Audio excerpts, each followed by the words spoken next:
The sermon this morning is Heirs of the Grace of Life. I took that from verse 7 as it relates particularly to husbands and wives. Peter says that they are heirs together of the grace of life, but in reality we're all heirs together of the grace of life, aren't we? Here we are in the midst of a passage from the Apostle Peter, who was a married man, by the way.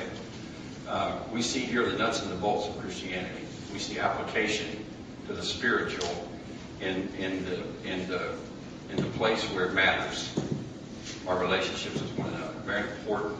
I don't want to shy away from this. I want to come at it straight on.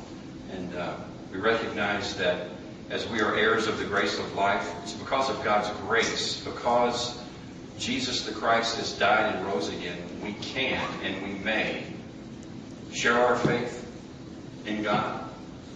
And we also can suffer for our faith in God. Those are the 2 points that I want to make today in this sermon. That we can share our faith in God and that we can suffer for our faith in God. And that faith is shared through relationship and interaction with one another. I mean, in areas where husbands and wives meet, in areas where we encounter other people at home and in the marketplace. We understand that our faith is substantive and real as it is worked out and lived out in relationship with one another. So Peter comes at this. He's been talking about submission to government and to our employers. At this time, this was written the first century, particularly to slaves and masters, the relationship there, but now it would have application in our relationship with employees and employers. But Peter continues to show us what sharing our faith and suffering for our faith looks like in real substantive ways. What it looks like in our relationships and our interaction with each other, with wives and husbands and one another. We're talking about walking the walk and not just talking the talk. We're talking about what faith looks like, what it means to suffer, and what it means to share our faith in our relationships with one another. Well, in the first century patriarchal society, when a man became a Christian, he would generally bring his whole family into the church with him. And we know from Acts 16 that the Philippian jailer brought his whole family to receive Christ. Certainly, Paul had said that he would be saved in his whole family, but he would let them in so that they would have opportunity to receive Christ. But most often, when a woman became a Christian, she would come into the church alone. And sometimes, because of her faith, she would encounter tough times at home. Now, Peter has been writing about submission in chapter 2, and in chapter 3 he continues on talking about submission in the home. For the Christian, I want to be real clear about this, okay? For the Christian, submission means to cooperate voluntarily out of love and respect for God and for others. So if you're going to take any notes at all, I would suggest that if you want to write something down, that's a good thing to write down. For the Christian, submission means to cooperate voluntarily out of love and respect for God and others. We are reverencing God when we submit to one another. Christian submission, beloved, to one another out of reverence for God should be mutual. In Ephesians 5, verse 21, we're commanded and admonished to be submitted to one another in the fear of God and the love of God. So Christian submission to one another out of reverence for God ideally is intended to be mutual. That means wives to husbands and husbands to wives. That's what it means. So recognizing that we are heirs of God's life and that we're empowered by God's grace to first share our faith in real tangible ways of interacting and to suffer for our faith, Peter writes that the Christian wife is to bear evidence that she is an heir of life by submitting to the God-ordained authority of her husband.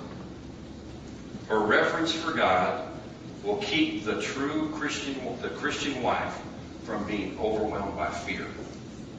That's what Peter's saying here. That your reverence for God, even in the midst of a tough situation, Christian wife, is going to keep you from being overwhelmed by fear. Even if submission is one-sided in a marriage, it is powerfully effective. That's what Peter's saying here. And sometimes it's necessary for that Christian wife, as she shares her faith, she's also suffering, isn't she, for her faith? How many folks are in marriages where perhaps one is a believer and the other isn't? That can be tough, can't it? A Christian wife's submission never requires her to disobey God, to remain in an unsafe situation, or to violate her conscience. Now, it's between the Christian wife and the Lord how far she walks that out. Amen? Because some situations are just almost unbearable. I've known many, and they can be tough. Just the way it is. Ideally, husband and wife, both Christian, submitting to one another in the fear of God, understanding that they have a role of responsibility to support one another and walk in love and to defer to one another. But ideally, I think God's ordained authority in the home is the husband. Amen? But I have to have an attitude of benevolence and an attitude of submission and reverence for God where I'm sensitive to my wife. Amen? That's the ideal situation. But a Christian wife's submission never requires her, I don't believe, to disobey God, to remain in an unsafe situation, or to violate her conscience. That God-given umpire that we have. When Peter says that the wife is the weaker vessel, he's not referring to spiritual or intellectual strength, but generally to physical strength. That's what he's referring to. Now, for the most part, most men are stronger than women, right? I mean, unless you're a Russian weightlifting woman or something.